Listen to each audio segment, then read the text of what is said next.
Now, being self-confident can be a state or it can be a feeling. Let me explain this to you. Hello, everyone. Let's talk about self-confidence. So, self-confidence can be a state or a feeling.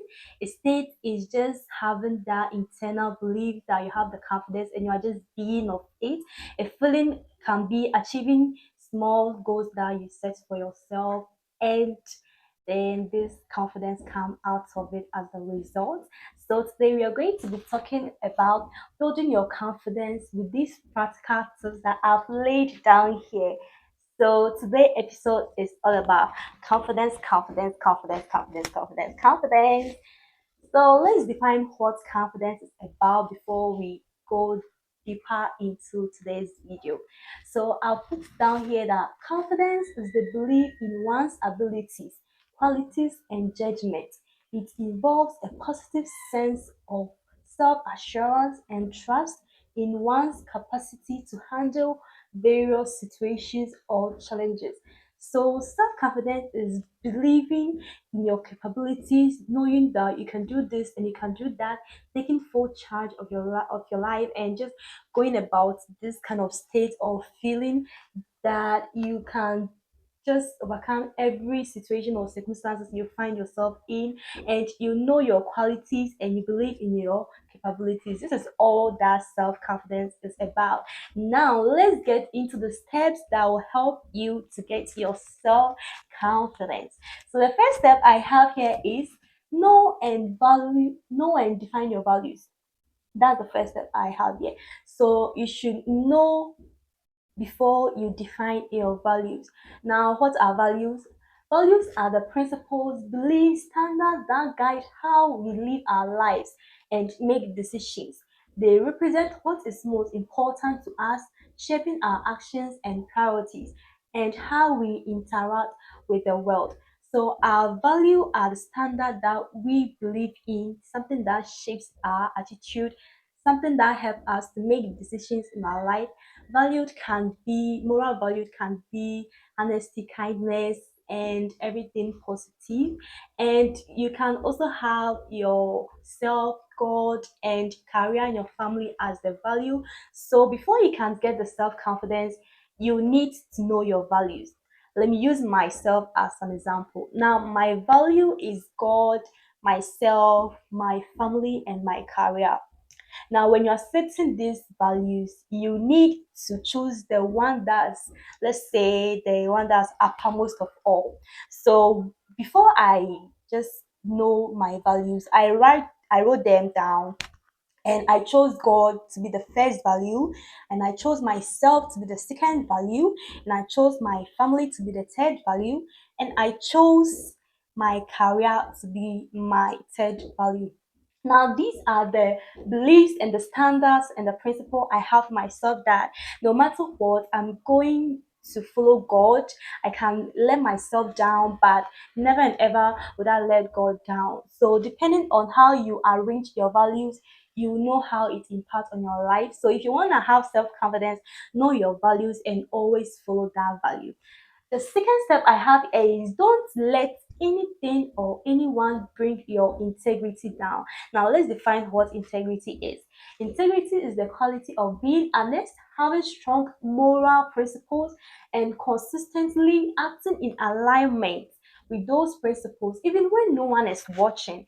It is about being true to yourself, your values, your beliefs, regardless of the situation or external pressures. So, integrity is knowing who you are and doing exactly as you are, that you are not letting anything down bring down those values you set them. Now, when someone wants to put down the values you have, example, being kindness or being a positive person, and you are able to resist that kind of pressure that people give you to turn into something that you are not, and you're able to successfully go against that by not turning into something differently, you will see that you will have some self-confidence. Guys, my camera, I need to lighten it up. Thank you. So you need to not let your integrity down. And when you don't let your integrity down, you have this kind of confidence in you. The third step I have here is have the courage to be yourself.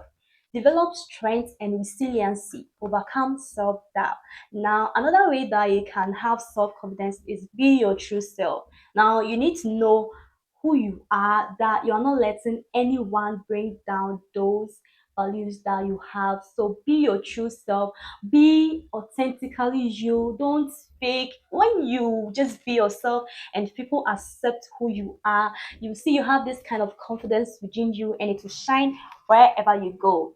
So the fourth step I have here is body language and self-care and appearance. You need to go and look into how you carry yourself to people, how you take care of yourself. Taking care of yourself can be mentally, physically, emotionally. You have emotional intelligence. Do you love yourself? Do you care for yourself just like you care for others?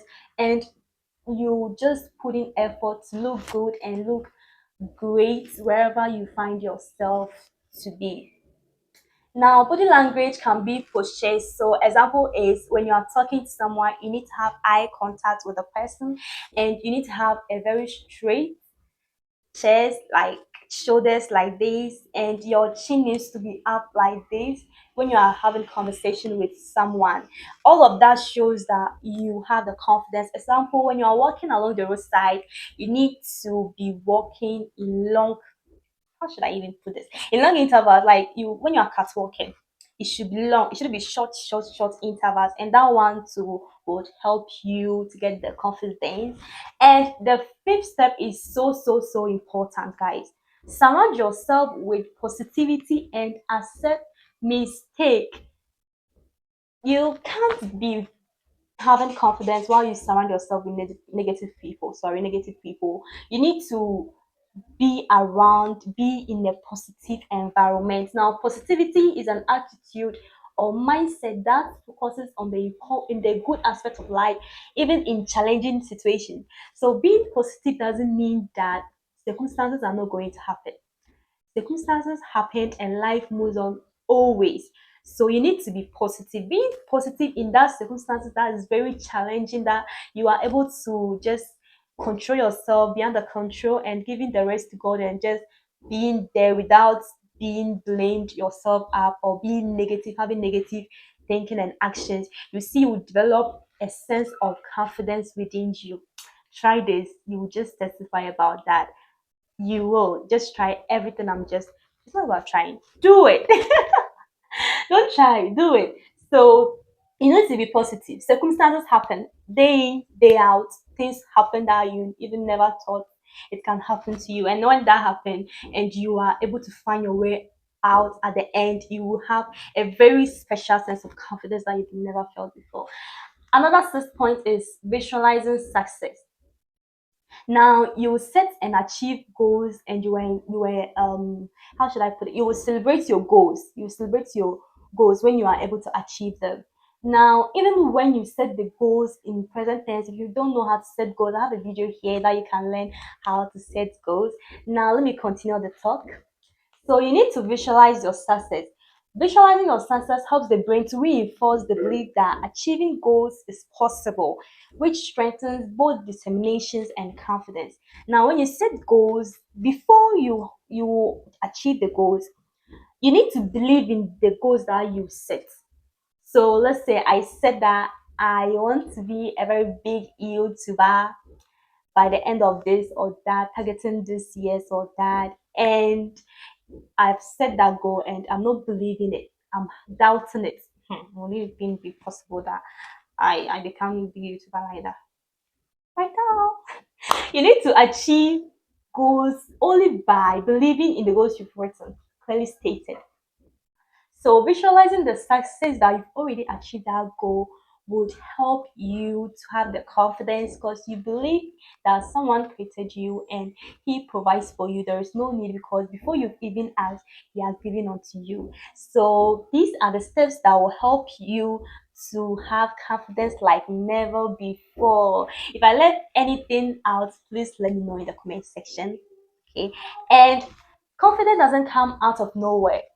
It's a result of something, hours and days and weeks and years of constant work and dedication by Roger Stambach. So he says confidence doesn't come out nowhere. It's a consistent effort, putting in the effort, days, years that will help you to get the confidence. So all the steps I'll put in down here, practice them and make sure that you have the confidence that you deserve to have, because everyone needs to be confident. Thank you all for watching this video. Please, if you are new here, don't forget to like, share, and subscribe. Hit the bell icon so you won't miss out our videos that we post here. You'll be the first person to get this video. And if you're also OJ, my old subscriber, thank you for stopping by this video. I will see you in the next video. Until then, please stay focused.